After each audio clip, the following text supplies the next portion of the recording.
시간과 공간의 개념이라는 것은 무의미합니다.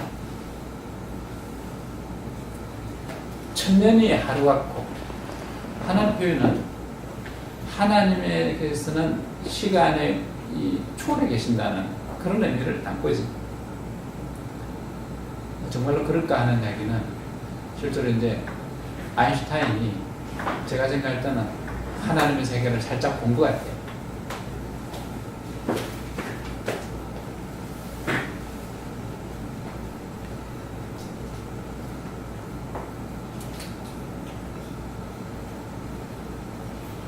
자, 하나님. 이게 사람의 얘기입니다. 이 사람은 시간과 공간의 제약 속에 삽니다. 제가 생각할 때 이렇게 된 원인이 뭘까? 라고 생각하면 그게 바로 죄입니다. 우리가 인생이 죄를 지음으로써 시간, 공간의 제약 속에 살게 됩니다. 처음에 에덴 동산에서 살았던 아담과 하와, 그가 범죄하기 전에는 죽을 수 있는 존재가 아닙니다. 죽음이라는 점이 없다. 영원히 사는 존재. 근데 그가 범죄했으므로 어떻게 되죠? 수명이 생겼습니다. 그래서 몇 년 살죠? 되게 한 1000년 가까이 살았죠. 그러다가 인간의 수명이 점점 단축됩니다. 노아 때는 한 120살. 그래서 우리가 의학적으로 보면 정말 기가 막히게 쫙 잘 살면 120살 산다 그러죠. 실제로 지금 세계적으로 120살 넘는 사람들이 제법 있는 것 같더라고요. 저 오지에 사는 사람들 보면 그 어느 한 마을에 가니까 120살 되는 사람이 수택이 있다고 그래요. 지금 제일 고령으로 사는 사람이 124살? 근데 열심히 일하고 있대. 기네스 기록까지 깰 정도. 그래서 하나님 만들어 놓으신 그 정도로 만들어 놓은 거죠. 근데 인간이 타락했기 때문에 이 세상 지금 현대 시대를 살고 하고 있는 이 사람들 보면 저희 극치를 달리는 사람들입니다. 바벨탑 쌓는 거 보면요, 전부 우리의 이름을 세상에 내자. 지금 여기 살아가는 사람들은 전부 자기 이름 위해 살잖아요. 자기 이름. 사업하는 것도 자기 이름 드러내려고, 정치하는 것도 자기 이름 드러내려고, 전부 자기 이름. 하나님 이름 드러내려고 사는 사람은 몇 사람입니까? 그래서 수명이 짧을 수도 없게. 어쨌든 이 시간과 공간이라는 것은 결국 하나님 영역 안에 한 일부입니다. 그것도 하나님에게 완전히 배제된 다른 것이 아니고 하나님의 그 세계 중에 일부라는 거죠. 근데 아인슈타인이 이 과학이 발달합니다. 처음에 뉴턴이 살던 시대 때 물리에서 기준이 시간, 질량, 그 다음에 메타, 길이, 요게 모든 것의 기준이 됩니다. 자가 되는 거예요. 자. 1m 자. 만들어 놓고 길이가 얼마나 되나 재보자. 이렇게 하죠. 그래서 옛날에는 절대왕건 시대 때는 왕의 발 사이즈, 그걸 기준으로 삼습니다. 내 발이 몇 배 되느냐. 쥐맘이죠. 그래서 피트라는 단위가 생겨납니다. 그 다음에 질량 1kg 정해놓고 요거 몇 배 되느냐. 그게 자로 사용합니다. 그때는 아무리 빨리 달려봐야, 말 타고 달려봐야 시속 100km 달립니까? 느리게 사는 그런 시대의 이야기입니다. 점점 더 빨라지기 시작하니까 어떻게 되죠? 드디어 이제 이야기가 달라지기 시작합니다. 이 공간이 좀 넓어진 거죠. 인간의 경험하는 공간이. 그랬더니 아인슈타인이 딱 봤더니 이과 같이 무한대로 빠르게 달리면, 이과 같이 빠르게만 달릴 수 있다면 어떻게 되냐? 시간 정지한다. 길이 수축한다. 질량 무한대로 늘어난다. 이런 사실을 발견하게 됩니다. 변한다는 거죠. 잘하는 거는 변하지 않아야 됩니다. 기준은. 시간도 변하고 질량도 변하고 길이도 변하니까 이제 아인슈타인이 본 그 세계에서는 이게 도무지 자가 될 수 없구나. 그래서 포기되죠. 그래서 빛을 결국에는 자로 사용합니다. 그래서 빛은 참 의미했습니다. 그래서 무한대를, 그러니까 빛까지 빠른 속도로 달리면 시간을 정지한다. 하나님 세계를 살짝 본 거죠. 창문 너머로 하나님 세계를 살짝 본 그런 사람. 그러니 하나님 안에서는 하루가 천년 같고 맞습니다. 사람이 시간으로 한 천년이 지났는데 하나님한테는 1초도 안 되는 그 옛날에 그 동화책에 보면 나무꾼이 산 나무하러 갔는데 동굴에 있어가 들어갔더니 두 노인이 장기를 두고 해서 혼수 뜨고 몇 번 혼수 뜨고 나왔는데 보니까 자기 살던 시대 사람 다 죽고 없더래. 자기 마누라도 죽고. 참 얼마나 불안하겠어요. 시간이 안 갔다는 얘기죠. 실족이 존재한다는 거죠. 이 사실을 이해해야 천년의 하루 같고 하나님 말씀이 이해가 됩니다. 하나님에게서는 시간이 흐른다는 이 개념 그대로 하나님께로 가져가서 생각하면 안 된다는 거죠.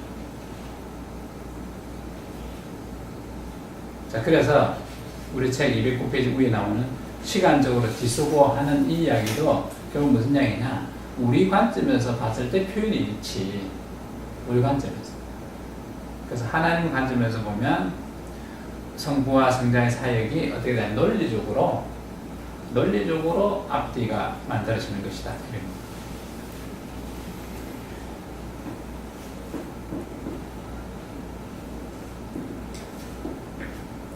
자, 그래서 이제 우리 이 책을 보면, 자, 이 삼일체가 그럼 어떻게 되느냐? 어쨌든 이 박인영 목사님도 잘 모르겠다.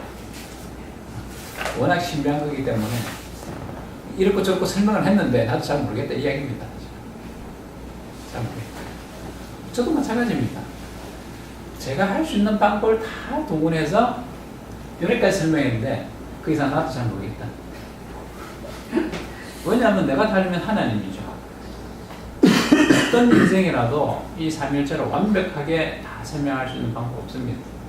그러나 좀 더 기존에 있는 방법보다는 조금 더 접근해서 좀 더 많이 설명할 수 있는 방법, 요거는 이제 가능하겠죠. 그거는 이제 계속적으로 연구를 해야 됩니다. 여러분들도 제가 이렇게 제안한 것처럼 나름대로 이렇게 고민을 많이 하셔서 연구를 하시기 바랍니다.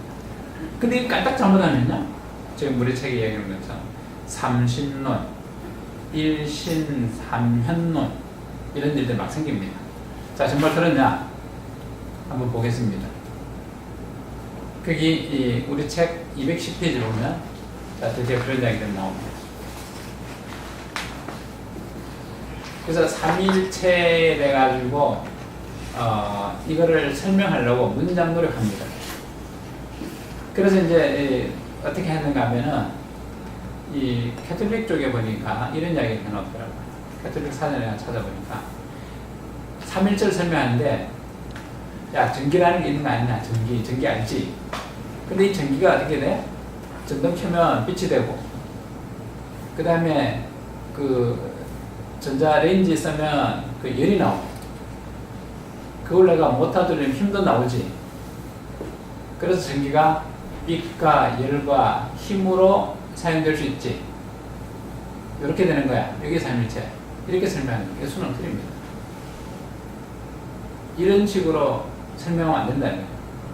왜냐하면, 자, 전기라는 본체가 있으면요. 전기라는 본체. 자, 빛이 있습니다. 빛이라는 이 안에 전기의 속성이 다 있냐. 자, 분명히 성부라고 이야기하면 성부 안에 하나님 본체가 다 들어있습니다. 있어야 되죠. 그런데 빛 안에 전기의 속성이 있습니까? 전혀 없습니다. 전기로 빛을 만들 수도 있지만 나무로도 빛을 만들 수 있어요. 이 전혀 다른 이야기입니다. 그 다음에 힘이 나온다. 전기로만 힘을 만들어냅니까? 마차로도 충분히, 말로도 충분히 힘을 만들어낼 수 있어요. 그래서 이것은 결국은 빛과 열과 힘에는 전결하는 본체가 없으므로 이 설명은 잘못됐다. 그래서 이런 이해는 잘못된 예에 속합니다. 자, 그 다음에 우리 이 책에 있는 바대로 한번 보겠습니다. 물질계에서 채워온 예정에서, 자, 물질을 통해 가죠. 예를 들면 나무라는 게 보면 뿌리도 있고 줄기도 있고 가지도 있는 거 아니냐. 나무라는 것에 이렇게 세 개가 있다. 이렇게 생각하면요, 이게 어떻게 됩니까? 3일째 설명된 것 같아? 이게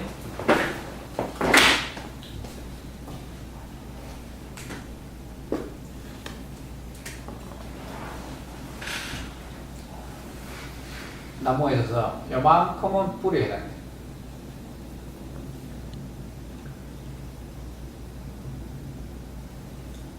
메두사 되는 겁니다.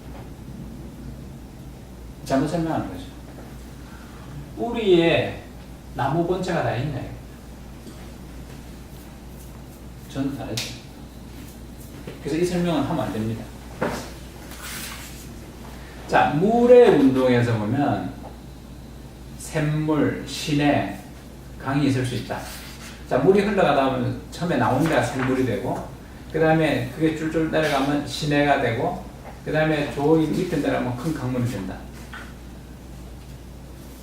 물론 이 안에 샘물 안에 물의 운동 본체가 다 있냐, 이것도 아니지만 어쨌든 이렇게 표현하는 것은 물이 여기서는 샘물이고 내려가면 시내고 그 다음에 가면 강이 된다. 이 전형적인 사면론입니다. 한 개의 존재가 여기서는 이렇게 드러나고 저기서는 저렇게 드러나고 또 다른 데 가서 이런 현상이 드러나는 사면론입니다. 분명히 말씀드리지만 삼위는 동시적 존재라는 거예요. 여기서 콕 집으면 성부와 성자, 성령이 다 있습니다. 동시에. 다 있어야 됩니다. 그 동시성이 있어야 되는 거예요. 자, 거기에도 일단 위협이 됩니다. 그 다음에 물이 습기도 됐다가, 구름도 됐다가, 비도 됐다가, 이것도 사면론이죠. 그게 동시에 구름과 비 이것이 다 함께 있냐? 그건 아니죠. 그 표현은 아니죠. 이건. 그 다음에 비와 눈과 얼음 이것도 마찬가지입니다. 그 다음에 물체, 물을 보면 얼음도 됐다가 그 다음 물도 됐다가 수증기 됐다가 고체와 기체와 액체가 되는 이 3태 이것도 결국에는 한 개 존재가 여기는 요래 됐다가 저기는 저래 됐다가 이렇게 되는 전형적인 이 사면론에 해당되는 그런 이야기가 되게 되는 겁니다. 근데 이 물에 대해서 우리가 이렇게 연구를 해보면 하나는 빛을 통해서도 완벽하진 않지만 삼일체를 어렴풋이 이해할 수 있는 힌트를 심어 놓으신 것처럼 이 물도 우리의 생명과 관계됩니다. 우리의 생명하고 관계되는 그런 쪽에는요, 하나는 참 묘하게도 그런 신비를 살짝 숨겨놨어요. 물도 보면 삼중점이 있습니다. 화기사죠. 그 삼중점 그 순간에는 액체이면서 동시에 기체이면서 동시에 고체인 그 순간이 딱 있습니다. 동시에 세 개가 있다는 거죠. 물인데 액체이면서 그 다음에 얼음이면서 수증기이면서 기가 막힌 힌트. 그게 물론 삼일체를 완전히 설명하는 거 아니에요. 모양만 그렇다는 거예요. 모양, 껍데기만. 그렇게 해서 삼위일체 이 신비를 우리 사람이 전혀 이해하지 못하던 하나님 만들어 놓으신 건 아니라는 거예요. 어떤 형태로든지 하나님이 우리로 하여금 하나님을 알 수 있도록. 왜냐하면 우리가 하나님을 전혀 모르면 우리하고 하나님은 무슨 관계 있습니까? 완벽하게는 알 수 있도록 할 수는 없었지만 최선한 방법으로 하나님께서 하나님 우리에게 알려주셨다는 거죠. 이게 일반 계시입니다. 그것을 깨달을 수 있는 눈이 우리에게 있어야 돼요. 하나님 우리에게 주신 은혜. 그러니까 그걸 잘 못 깨달으니까 어떻게 하죠? 성경을 통해서 특별 계시를 주어서 특별 계시를 이용을 해서 비로소 일반 계시를 통해서 해석할 수 있게끔 하셨다. 저도 물리 공부했지만 하나님 깊은 만나기 전까지는 물리는 물리대로 놀았어요. 물리 속에 하나님 전혀 발견 못했습니다. 상당히 많은 세월이 흐르고 난 후에 내가 봤더니 그 물리 이야기는 바로 하나님의 이야기였더라. 그래서 제가 대학에서 물리 강의할 때 보면 학생들이 이게 도대체 물리 수업 시간인지 책볼 시간인지 모르겠다는 정도로 그것을 하나님 이야기를 했더니 그런 이야기를 합니다. 실제로 그것에 엄청난 이야기를 많이 들었습니다. 지금 물리 이야기 할 시간 없고. 자, 그 다음에 곤충이 알과 유충과 나비 이렇게 된다. 그래서 이것이 알과 유충과 나비 동시에 있느냐? 동시에 있는 거 아니죠. 시간적 경과에 따라서 알에서 유충이 됐다가 그 다음에 나비가 되는 이런 것이기 때문에 이거는 사면론입니다. 그래서 이것도 전혀 바람직하지 못한 예가 되고 그 다음에 이제 이 천주교에서 또 이런 설명을 합니다. 남자가 있다고 치자. 집에서는 가장 아니냐. 그래서 부모님 앞에서는 아들이 되고 아이들 앞에서는 아버지가 되지 않느냐. 이것도 전형적인 양태론입니다. 삼인격이 동시에 있어야 되는 거죠. 존재가 있어야 됩니다. 한 존재가 이렇게 저렇게 드러나는 거죠. 그래서 이제 잘못된 사람들 생각 중에 뭔가 하면 성부 하나님 계셨는데 하나님 한 분이시다. 그러니까 한 분이시니까 그 성부 하나님이 직접 이 땅에 내려와서 성자 하나님 역할을 하시다. 그 십자가에 못 박혀 죽으셨다. 그렇게 됩니다. 한순간 하나님이 안에 계시는 순간 이렇게 죽으신 하나님. 전형적으로 잘못돼서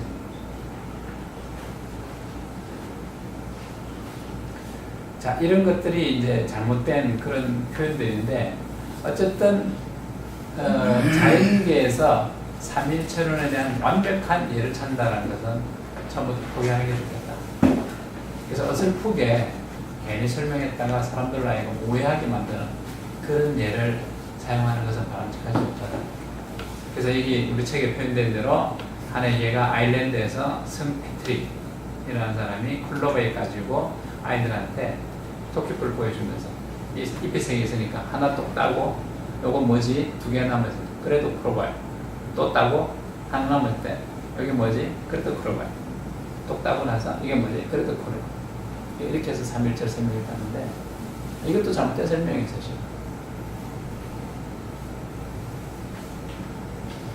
그 다음에 이제 정신계에서 취원 예정해서 이제 이것도 이야기하는데 이 이야기도 여러분들 읽어보시면 이런 것들도 예를 들면 그 한 예로 우리 책 211페이지 그 의식 가지고 주에 보면 이 정인들 이야기 정인들이 세 정인이 있었다 치자 이거죠.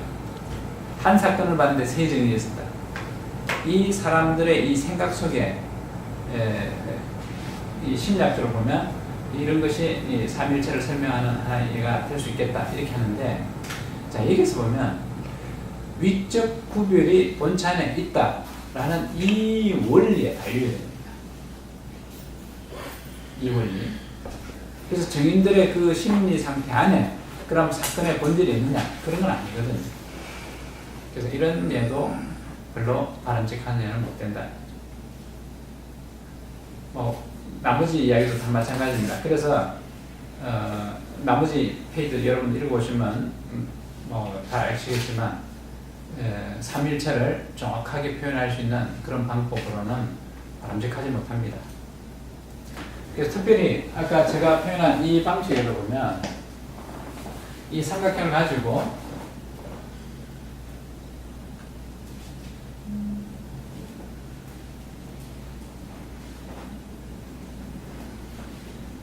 이렇게 해놓고 성부, 그 다음에 이렇게 해놓고 성자, 이렇게 해놓고 성령, 이런 식으로 쭉 나열하면요.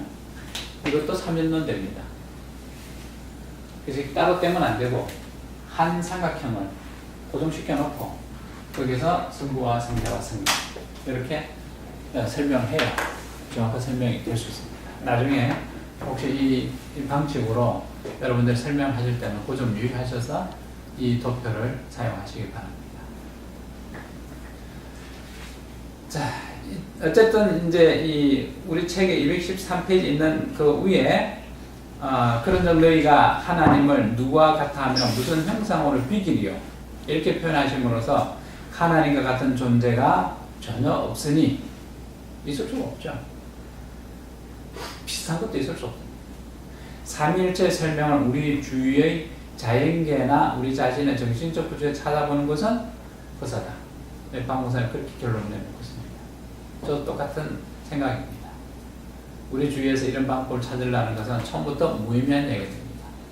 다만 하나님 만드신 그 창조물 중에서 아까 말씀드린 것처럼 우리의 생명과 관계되는 빛과 물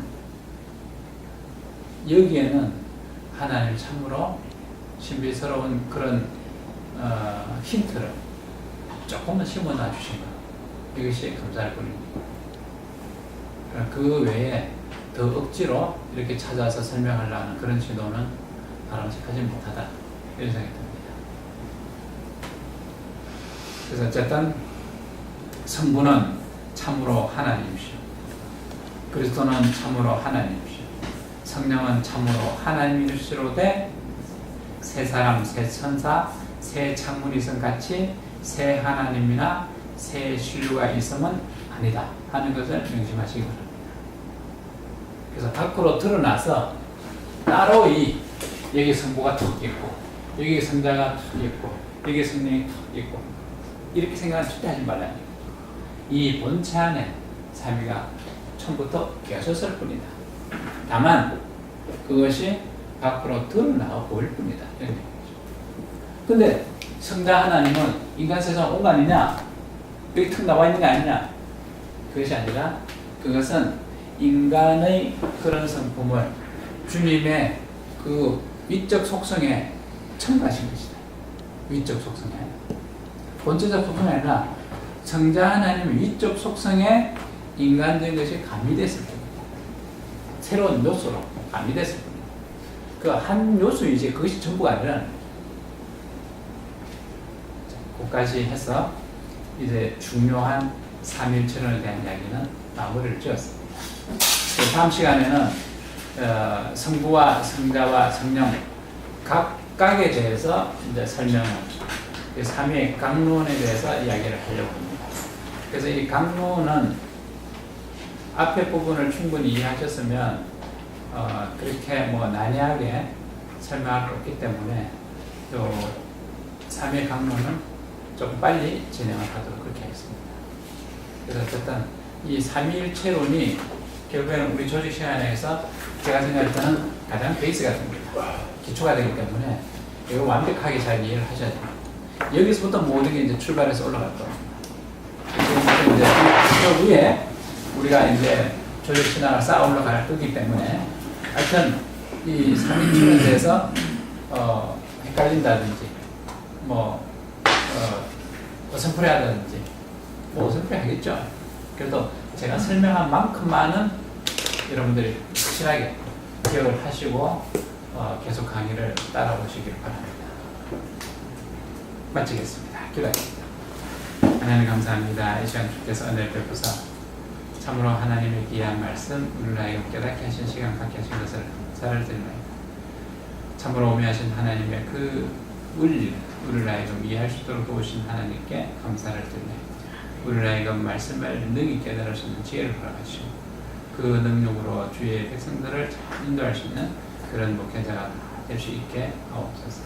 이 신학교를 기억하시며 이 신학교를 통해서 참으로 많은 주의 일꾼들 양성되는 그런 놀라운 역사가 있게 하옵소서. 특별히 이 일을 위해 수고하시는 우리 학장 목사님과 교수 목사님에게도 지혜를 주시고 건강을 주셔서 이 일들을 능히 감당할 수 있게 하옵소서. 감사드리며 우리 주 예수 그리스도 받들어 기도드립니다. 아멘. 마치겠습니다. 감사합니다.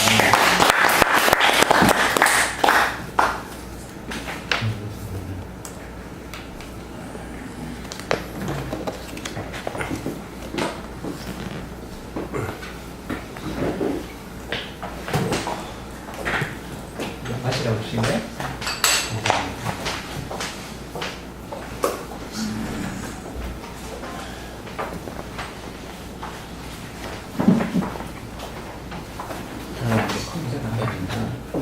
지난 25억년부터 시작. 25억년 네? 사람이 컴퓨터 갖다 주니까 네, 잘 돼야 돼. 컴퓨터 갖다 주니까 한 잔 수학 부품 몇 개 갖다 27억 년 걸렸대. 지나해. 네. 지나더니다. 진화하는데 그 거짓말. 아니 실제적으로 증거도 못 대면서 그 엉뚱한 얘기는 자주 하네. 근데 더 신기한 거는 그 사람의 그 혈액 헤모글로빈이라는 구조하고 투명으로 가시네요. 염록소하고 똑같은 거 구조가. 염록소는 마그네슘이 잘 잡혀 있고 술을 사람 예. 헤모글로빈은 다 있어요. 알겠습니다. 수고하셨습니다. 네, 수고하셨습니다. 연명사 관계모에 지나다. 똑같아 구조가. 가운데 해간해가 저것만 천하고 마그네슘 차이. 그러니까 그게 창조 안 됐다고 볼 수는 없는 거거든. 근데 그거 보면서도 자꾸 27억 년 걸렸는데 별 개뿔 먹는 소리가 하고 앉아. 컴퓨터 갖다 주니까 컴퓨터 없을 때는 뭐 계산을 못 하니까. 컴퓨터 갖다 주니까 한다는지 그러면서 증명도 못 한대. 누구를 갖다 줘요? 아니 그 학자들한테 걔네들이 지금 지나더니 지금 공개해 보였잖아. 여러분이 그 중간 그 진화 과정이 나올 줄 알았는데 시조세라고 애들한테 딱이 화석 발견됐다 갖다 줬는데 가보니까 이 아마존에 그 새가 살아. 그 날개가 발톱 있는 새가 살아. 조금 있으면 그 교과서에 빠질 거야 이제 시조세라고. 그리고 저 삼형충 시대에 사람이 안 살았다고 생각하는데 삼형충을 밟고 지나가는 그 샌들을 실은 사람 발자국 모양이 삼육축 시대가 언젠데? 응? 그때가 언제 삼육축 시대? 그때 뭐 3억 년 전이 그랬잖아. 그때도 사람이 있었다고? 근데 그게 아니라 그게 깨져버렸잖아. 사람 발자국이 발견됐다니까 그 삼형충을 밟고 지나가는 그 화석이 나왔다니까. 그 삼육축을 수련한 사람 발전거에 그때 사람이 있었다니. 그렇지. 그러니까 사람 그 크로마뇽이니 그거 다 가짜라는 거지. 그 3억 년 전에? 그러니까 3억 년이라는 게 말도 안 된다는 얘기지. 그리고 너무 높은 온도로 저 화석이 만들어지면 화석이 다 안 만들어진다는 거야. 그러니까 그 노아 홍수가 실제적으로 있었다는 사실이 거의 맞는 게 산사태나 요즘 산사태 나잖아. 산사태 나면 흙이 막 몇 톤씩 떨어져. 보통 뭐 심지어 어떤 때는 뭐 기본이 뭐 500톤이니 뭐 1000톤이니 어떤 때는 뭐 5000톤이니 그러더라고. 5,000톤 산사태 나면 한번 상상해봐. 거기 깔리면 어떻게 되나. 응? 그렇다고 해갖고 노아 홍수하고 노아 홍수에 산사태 안 나겠네요. 비가 그렇게 순간적으로 많이 오는데. 맞죠. 그럼 그때 깔렸던 생물들은 어떻게 되겠어요? 그거 화석이 될 수도 있지. 그렇지. 그 진짜 시줄새 갖다가 그러고서는 그거 갖다 3억 년 그러다가 거기 사람 발자국이 나왔다니까 그죠? 샌달씨는 사람 발자국이. 샌들. 그 게다 같은 거 있잖아. 그러니까 우리나라는 샌달이지. 요즘 얘기는 게다가 일본말로 게다고. 그거 삼엽충을 밟고 지나간 발자국 그 화석이 나왔어. 아 그러니까 그렇게 하면 삼육축 시대가 3억 년이면 그때 벌써 사람이 있었다는 얘기밖에 안 되는데. 근데 3억 년이라는 게 말이 안 된다는 거지. 화석 보고서. 그래서 이제 더 진화론을 더 하다가 지금 생각해낸 게 27억 년 전에부터 진화가 시작됐다. 이게 단세포 생물이 생겨가지고 바보 같은 소리지. 단세포 생물서부터 시작해가지고 근데 아무리 실험을 해도 단순한 그 단백질의 그 최고 분해 1차 물질이 아미노산이거든. 그 아미노산이라는 걸 전기불꽃 일으키면 만들어져. 이런 거 아니 공기 중에 70%가 질소니까. 응? 거기다 전기불꽃 일으키면은 산소를 넣으면 산소하고 해서 불꽃 일으키면 오존이 만들어지면은 질소를 만들어지면은 그래서 그 선동관 비례만 질도 비례가 만들어진다고 그러냐, 질소 비례가 만들어진다고 그러는데, 그 그러니까 자기 구조에 대해서 아직 증명도 못 하잖아.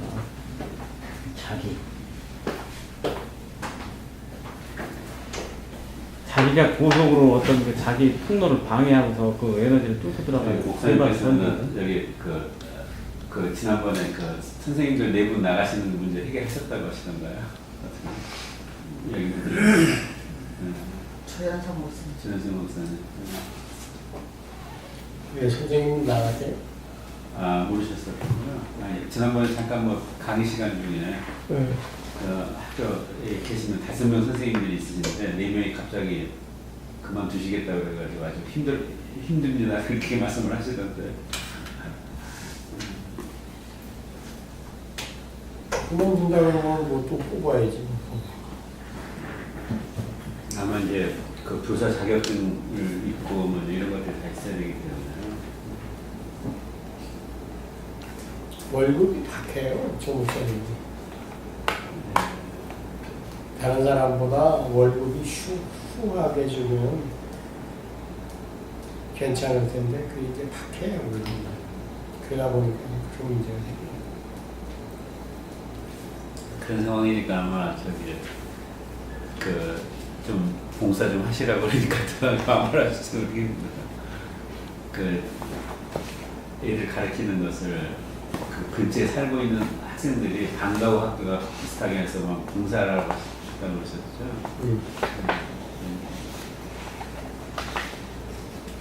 근데 그런 기관만 짠 거 아니에요? 딴 데도 무지개 짜요. 그 방과수 같은 거 저거 있으면 저 치에서 운영하는 거 그런 거 다 짜요, 사실. 그게 아니고 방과후 학교가 아니고 예. 거기서 일하시는 분들의 월급이 아니 월급 사실 당연히 실력 없으니까 그런 데 들어가는데. 생활 월급이라고 할 것도 그러니까 아니 근데 똑같아요, 어디가 다. 그거 다 그 시에서 지원 나오는 그 비용 잘라 먹어서 다 그런 거지. 그쪽에서 나오는 거 조목사님 같은 경우에 시에서 안 나오는데. 그렇죠. 거기 대안학교. 그리고 일반 사립학교는 자기가 그 돈을 갖고서 들어가야 돼요. 지입회에 3천만 원이 그 공탁금 걸듯이 해서 들어가는데 뭐 사립학교 지금 민족사관학교 같은 경우에는 그 대학 교수보다 봉급이 더 세니까 그 대신에 그 교수와 선생한테 요구하는 것이 많거든. 책임을 그 다음에 묻거든. 그러니까 걔들은 졸업할 당시 거기 학교에 졸업한다 그러면 외국 유명한 대학교 3개 이상 붙어야 되거든. 졸업생이. 거기 졸업한다 그러면. 그래 이제 이 교수님 자제분이 거기 나왔죠. 민족사관학교 나왔어요? 어우. 알아주면 줄마다 주면 되는구나, 유명한 거.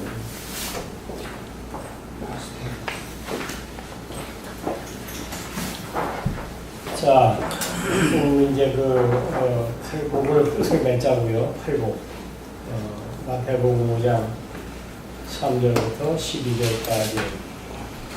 오늘은 9절부터 12절까지입니다. 9절부터 화평케 하는 자는 복이 있나니 저희가 하나님의 아들이라 일컬음을 받을 것이요. 화평케 하는 자.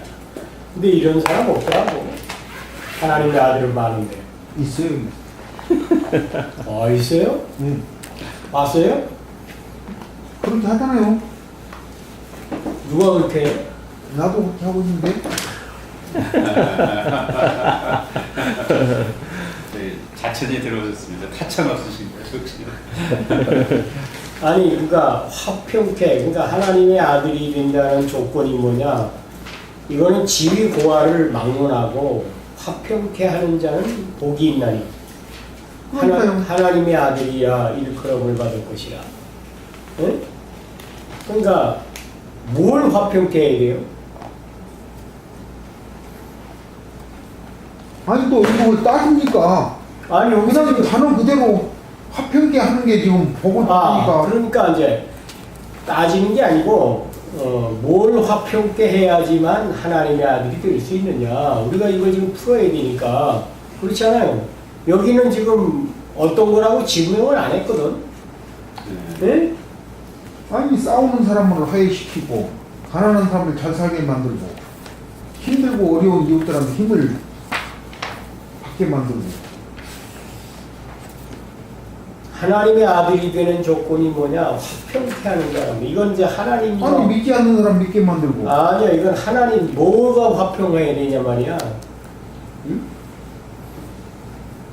아니 그렇게 말씀을 하시면 생활 속에서도 화평이 있는 거고 뭐 여러 가지로 또 나가버리면 복잡하게 질문을 해놔놓고 뭐 답을 하면은 뭐 복잡하게 나가려고 자꾸 지금 그것이 아니고 이렇게만 해버리니까 답을 할 수가 없죠. 그러면 질문을 하지를 말든가요. 아니 이게 지금 화평케 하는 자는 복이 있나니 그랬으니까 이 세상에서 지금 원하는 거냐 아니면 하나님의 화평이냐 아니면 어떤 거냐 이 말이야. 아니 하나님의 화평을 지금 살아가는 사람들이 뭘 하나님의 화평을 뭘 할 수 있습니까? 응? 그 무슨 얘기야? 성경인데?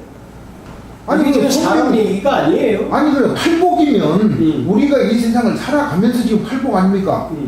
그러면 이 세상에 살아가는 생활 속에서 팔복을 얘기를 해야지 하나님의 나라가 해버리면은 이게 지금 팔복이라고 하는 의미가 없는 거죠. 근데 지금 이 팔복 종류가 잘못 정신못했어요.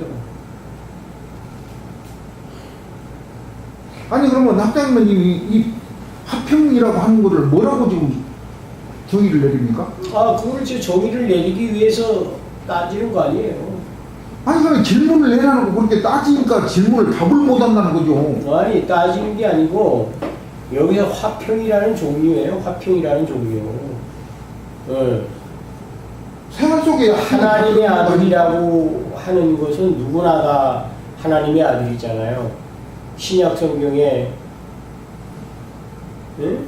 우리가 양자의 영을 받아서 아바지라 부른다.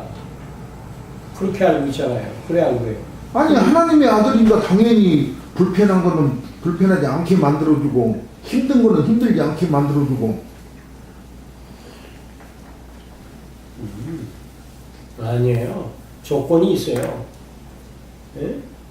지금 이 성경을 그렇게 단순하게 생각하면 안 돼요. 예. 화평케 하는 자는 복이 있나니 너 저희가 하나님의 아들이라 일컬음을 받을 것이요. 누구나 다 하나님의 아들인 줄로 알고 있는데 여기는 조건이 뭐냐? 화평케 하는 자라고 말이에요. 화평. 예? 그러니까 우선에 사람의 화평을 논하자고요. 그렇죠? 사람의 화평.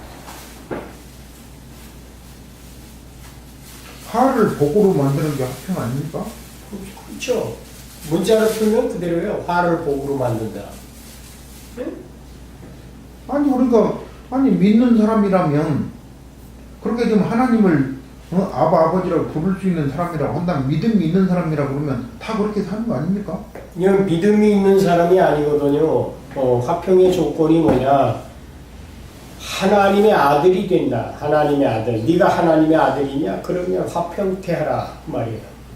네? 누구와 화평케 해야 됩니까? 여기 그게 없어요. 누구와 화평케 하다. 뭘 화평케 하라. 어떻게 화평케 해야 된다. 공동체니까요.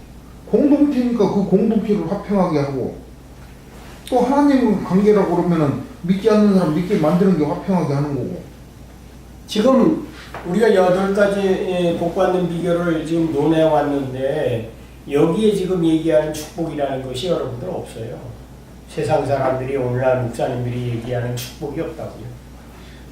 그러니까 화평이 있다면은 이제 어떤 갈등이 있을 거고요. 예. 그러니까 갈등이라고 하는 것은 첫 번째로는 이제 믿지 않는 사람과 믿는 사람 간의 갈등이 있을 거고요.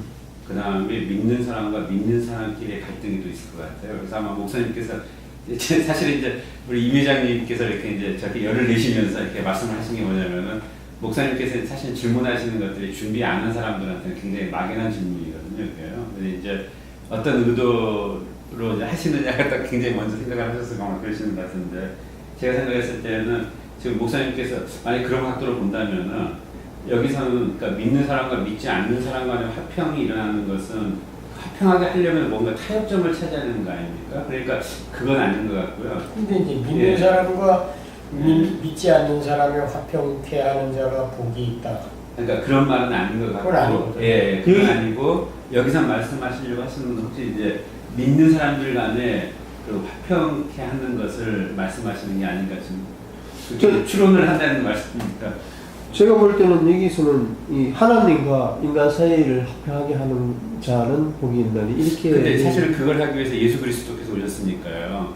그러면은 너희들이 예수님이 된다, 뭐 중보자가 된다 이런 말 밖에는 안 되거든요. 그러면은 굉장히 그건 또 성경적이지 못한 자, 사실이 지금 되겠죠. 지금 우리 그 교수님이 얘기한 거를 그대로 우리가 인정하고 들어간다 그러면 다음 구절이 있거든요. 예, 내가 세상에 화평을 주러 온 것이 아니라 예, 검을 주러 왔다고. 응? 거음을 주러 왔구나. 예, 예, 자기 집안 식구가 원수다. 시어머니가 시아버지를, 응? 며느리가 응? 어떻게, 자식이 뭘 어떻게, 그 구절과 이 구절은 그 말은 완전히 상반되는 상반이 말이에요. 되는 말이죠. 응? 예. 근데 하나님의 말씀이 어디 가서 이게 통용이 되고 어디 가서 막힌다 이 말이에요. 그러면 안 되거든요. 아니 그러니까 그러기 때문에 지금 여기서 이제 그 무엇을 화평케 하느냐 이렇게 말씀하셨잖아요. 그러니까 이제 제가 생각했을 때 믿는 사람과 믿는 사람끼리에서도 분쟁이 일어나거든요. 그러니까 여기서는 믿는 사람과 믿는 사람끼리 일어나는 그런 분쟁들을 화평하게 하는 사람들이 그러니까 하나님의 아들이라고 이끌어 받을 것이 아니라 제가 이제 그렇게 한번 생각을 해보는 겁니다. 그 이제 예수님을 우리가 살펴본다 그러면 예수님이 화평케 하기 위해서 자기를 희생의 대속주로 주셨거든. 네. 응? 세상 사람과 하나님과 화평케 하기 위해서 결국 자기를 내주셨단 말이야. 대속물로 주신 거예요. 대속물로. 네. 그럼 이제 우리한테 요구하는 것도 뭐예요? 그럼 그걸 화평케 네. 하기 위해서는 네가 아는 만큼 버려야 되잖아요. 그래 안 그래? 근데 우리 믿음은 그게 아니잖아요. 화평케 하기 위해서 뭘 버리는 것이 아니라 인간의 지혜를 총동원해가지고 또 관습을 동원해가지고 화평케 하려고 그러잖아요. 예? 지금 성경이 굉장히 그 지금까지 전해져 있는 거하고 지금 우리가 처해 있는 현실하고 이게 다르단 말이야. 네. 지금 교회에서 추구하는 축복이라고 하는 그 복은 여기 지금 없어요. 우리가 3일 동안 그렇죠. 3시간 동안 지금 얘기를 논해봤지만은 교회에서 뭐 축복받아라 복받아라 그 복은 없단 말이에요. 그러니까 제가 생각했을 때 그러니까 이 구절이 아마 가장 그러니까 회복에 대해서 우리들이 오해를 하고 있는 부분들이 있는데요. 그러니까 제가 생각했을 때는 이것은 일반적인 사람들에 대한 주는 복이 아니고요. 특별하게 선택을 받은 사람들한테 주는 복인 것 같습니다. 그러니까 아니요. 누 조건이 없어요. 아니, 선택된 사람이 받을 수 있는 거지만은 예. 근데 제가 이제 그렇게 생각한 이유는 뭐냐면은 그러니까 이 설교의 대상자가 누구였냐를 갖다가 보통 우리들은 산상수훈에서 말씀했던 그 5천 명의 무리들한테 주신 거라고 생각할 수가 있는데요. 그 5절 앞을 자세히 보니까 예수께서 무리를 모시고 산에 올라가 앉으시니 제자들이 나왔다고 그랬거든요. 그러니까 그때 그 바로 이제 예수님이 이렇게 앉아 있으면 그 주변에 이제 가장 예수님을 그래도 따르는 제자들이 앉아 있는데 그 제자들한테 주는 이야기거든요. 이게 이 말씀이. 그런데 이것을 갖다가 마치 교회에서는 그러니까 일반 성도들에게 하는 대상으로서의 팔복을 이야기하는 것처럼 우리 판단이 되니까 지금 모두 다 이런 문제가 나오는 것 같아요. 지금 복이라는 것이 잘못 전해져가지고 믿는 사람들의 기준이 뭐냐, 물질이 얼마나 있느냐, 응? 저 사람 복 받았다, 저 사람 복 못 받았다 이러거든요. 박사님 그런데 그 기준은요 일반적인 기준은 저 같은 경우는 그렇게 기준을 안 삼는다니까요? 그러니까 임 회장님 보고 얘기하는 게 아니야. 아니 그러니까 질문을 해놓고 뭘 답변을 하면 자꾸 그걸 가지고 그것이 아니라고 그게 뭐 아니라고 하니까 계속 문제가 생기는 거 아닙니까? 아니 문제가 안 생겨요. 내가 아니라고 그런 게 아니고 응? 대상을 좁혀 들어가는 거였지 아니라고 우리 믿고 했어요. 근데 아니라고 본 일이 없잖아요. 대상을 좁혀 들어가는 거야 지금. 하여튼 짜장면 장사하면서 무지무지하게 많이 깨닫고 있습니다. 짜장면 장사하면서 무지무지하게 깨닫고 있어요. 자, 그러니까 이제 화평케 하는 자는 복이 있나니 이제 우리가 여기는 이제 지금 우리 그 교수님 무슨 얘기를 했느냐 이 교수님이 제자들에게 한 말씀이거든요. 응? 제자들 이의 대상이 그러면 제자들을 보고 뭐냐 예수님의 제자가 누구냐 가르침을 받았다고 해서 제자가 되느냐 아니거든요. 응? 그것을 깨닫고 소화하는 사람이 제자란 말이에요. 그렇죠? 응?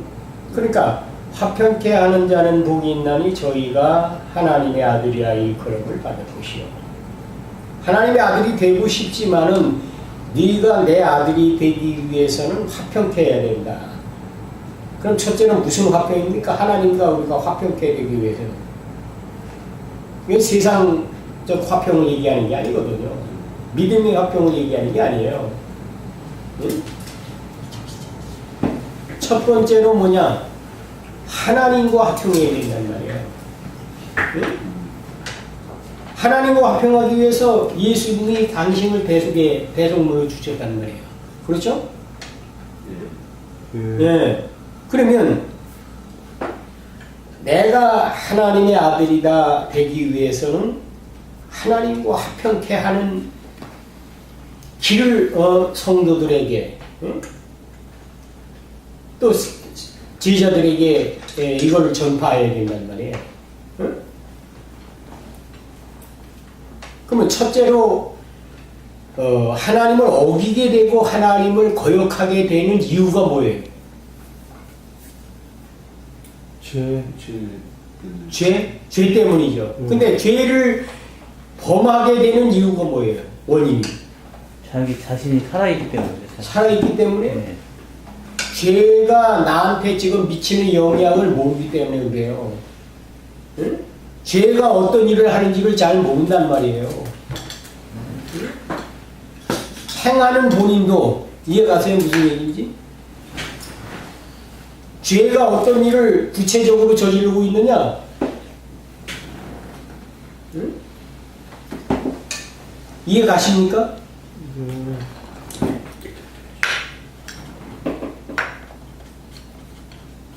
그 누구든지 죄가 미치는 그 결과가 엄청나고 그 결과가 하나님께서 어떻게 하신다는 걸 정말로 믿어진다고 하면 죄를 안 짓죠.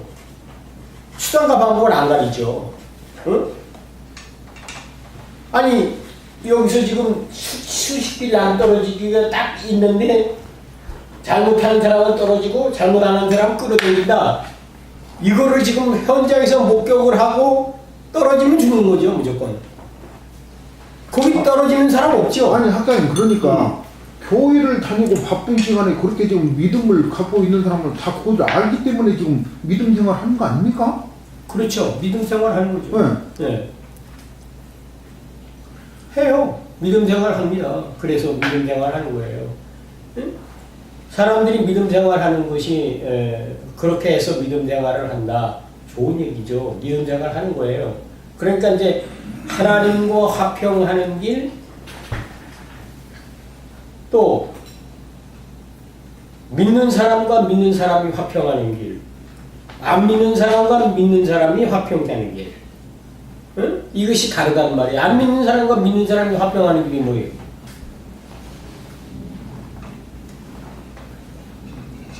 어떤 희생이 있어야 되겠죠. 그러니까 이제 이북이하고 이제 한국하고 화평케 하려고, 네. 응? 먼저 뭐 대통령들은 두 대통령을 화평케 하려고 희생이 뭐냐? 결국 자기들 물질을 갖다가 아니고 우리 국가 물질을 갖다가 퍼줬단 말이에요. 응? 근데 그걸 이용해 먹으려고 그러니까 이담 된 사람이 그걸 인정을 안 한다 이 말이에요. 네. 지금 뭐 협상을 하는 게 그거거든요. 인정을 안 한다. 인정을 하게 되면 말이 안 되잖아요.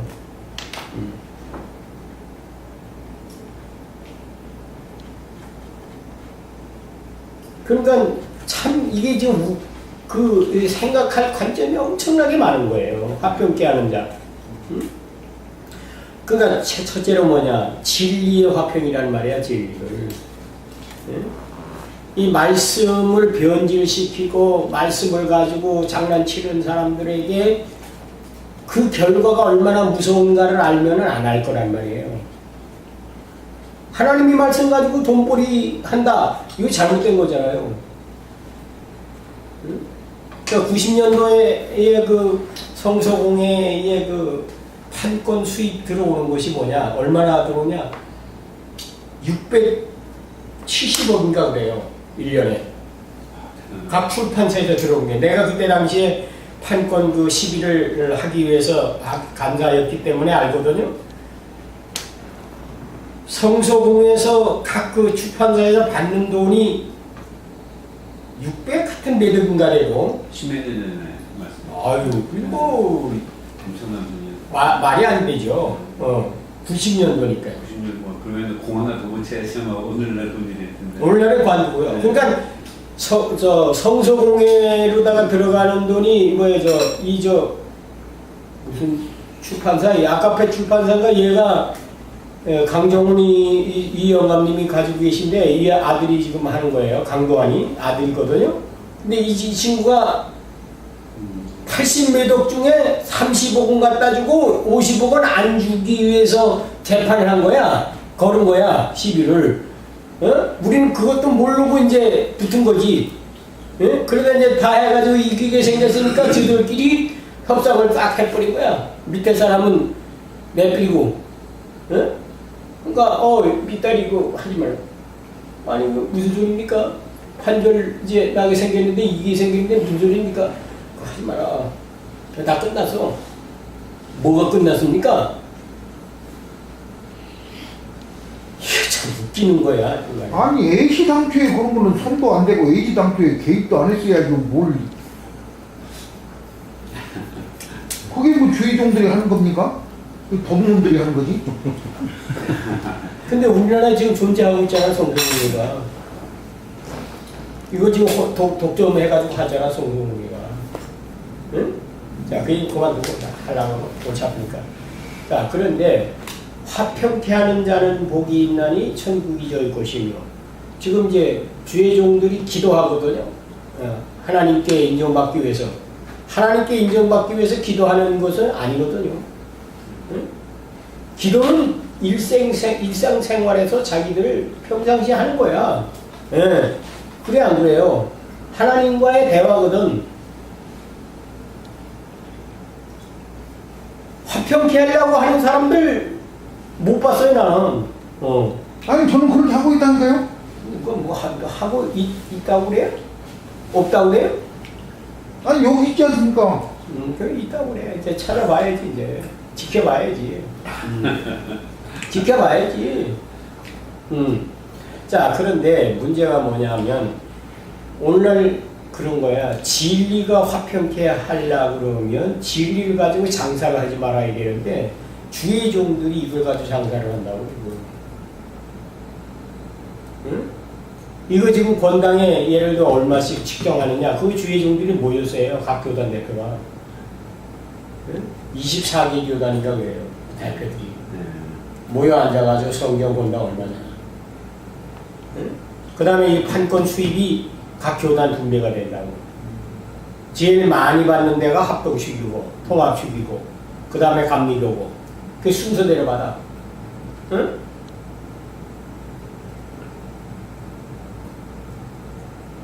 그러니까 통합식이나 합동축, 감리교 같은 기관 같은 경우에는 여기서 들어오는 돈이 천문학적이에요. 교단을 운영하고 남습니다. 아시겠습니까? 그러니까 뭐 총회장 한 번 하려면 몇십억 썼다. 이건 생활의 피죠. 지금 찬송가공회도 똑같이 돼 있어요. 찬송가공회가 그 모양이죠. 성서공회하고 대한성서공회하고. 찬송가공회는 또 따로 꾸며가지고 그런 짓을 하죠. 네. 참으로 이 가슴 아픈 얘기야. 지금 얘기하는 게 뭐냐면 이 진리가 지금 화평케 돼야 되는데 진리를 성도들은 몰라. 교인도 몰라. 찬송가 값 지금 마음대로 비닐 찬송가 하나에 얼마다. 그거 지금 딱 얘기해요. 책 우리가 만들잖아요. 책 한 권 만들려고 그러면 몇 권만 팔리면은 본전 남는다. 얼마 받으면 본전 남는다. 이게 나오는 거예요. 근데 이 찬송가는 딱 나오게 되면 몇 권이에요? 그렇죠.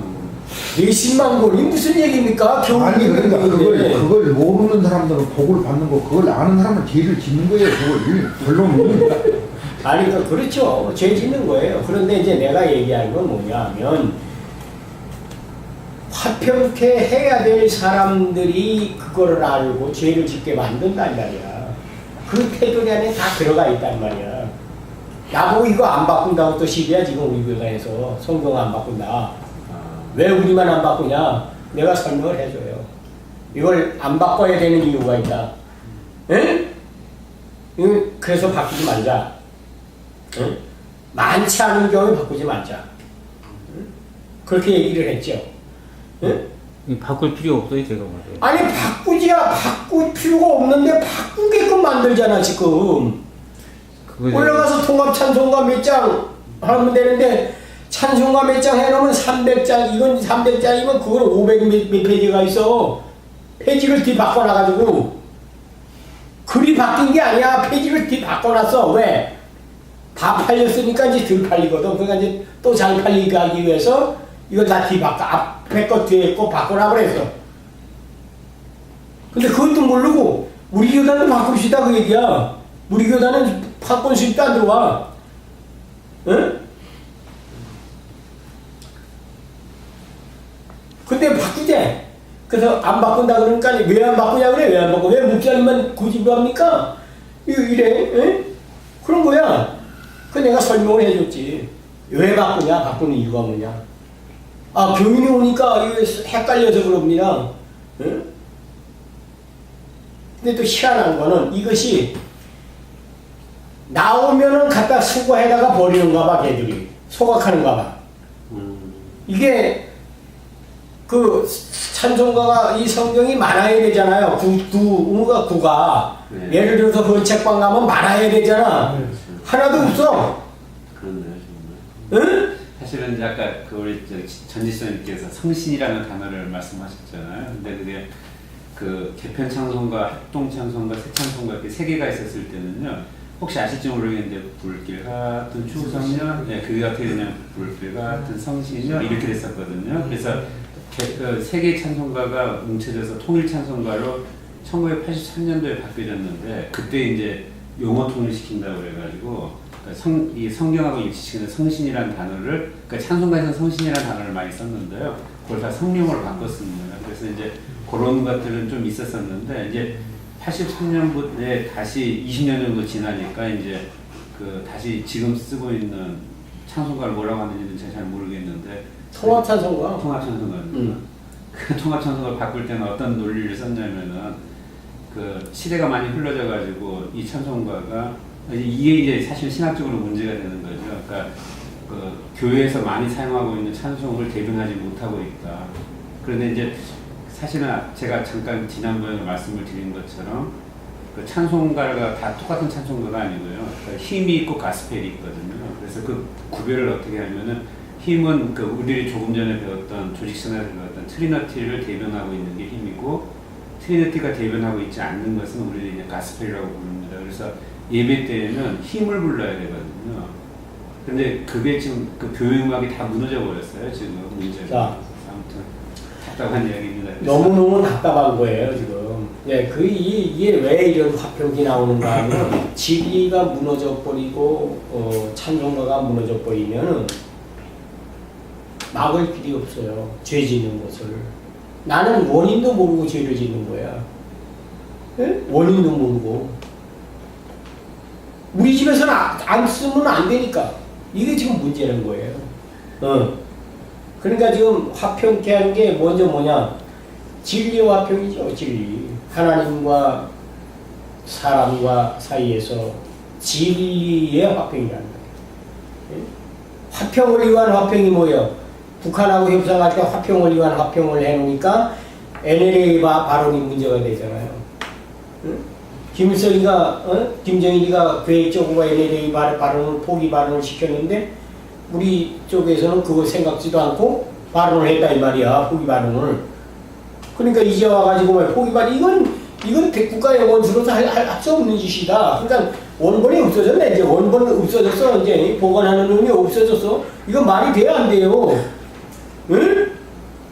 야, 난 국회의원들이 눈 훤히 뜨고 원본 없어졌다고 찾으러. 야, 저거 정말 국가에 대해서 얼마나 큰 죄를. 그러니까 협상을 할 때 협상을 위한 협상을 해놓으니까 잘못된 거야. 노예 평화상 하기 위해서 협상을 해놓으니까, 에? 잘못된 거야. 박사님, 이건 아무것도 아닙니다. 음식물 쓰레기 분리수거하면서 그 법을 여기 앉아있는 사람이 만들면서 정말 가슴치고 통탄할 일이지만 그렇게 지금 20년을 싸워서 그걸 지금 만들어 놓은 거거든요. 아니, 그것만 그런 게 아니에요. 아니 그러니까 지금 그런 건 아무것도 아니라니까요. 실적으로 그렇게 한번 개입돼 있던 사람들은 이 세상하고 담을 싸버리는 거예요. 이건 정말 아니다. 네. 차라리 모르는 게 낫다. 자, 이래서 이제 이 화평이라는 단어가 나오는데, 화평이를 나눠가지고선 얘기를 우리가 할 때, 은혜의 화평. 그죠? 은혜도 받은 사람은 많은데, 쓰는 사람은 없어. 예배 끝나고 나면, 은혜 많이 받았다. 그렇죠? 은혜 많이 받았다. 그럼 나는 뭐라 그러냐? 죄가 많구만, 속으로. 죄가 많으니까 오늘 또 은혜를 받았지. 응? 그런데 그 은혜가 나타나는 곳이 없어. 응? 그러니까 지금 중요한 거예요. 진리의 화평이 돼야 되고, 그 다음에 뭐야? 예배의 화평이 돼야 되고, 예배가 소통하는데 막히면 안 되거든. 그래, 안 돼요. 응? 예배가 소통이 안 된다는 게 무슨 얘기입니까? 지금 우리는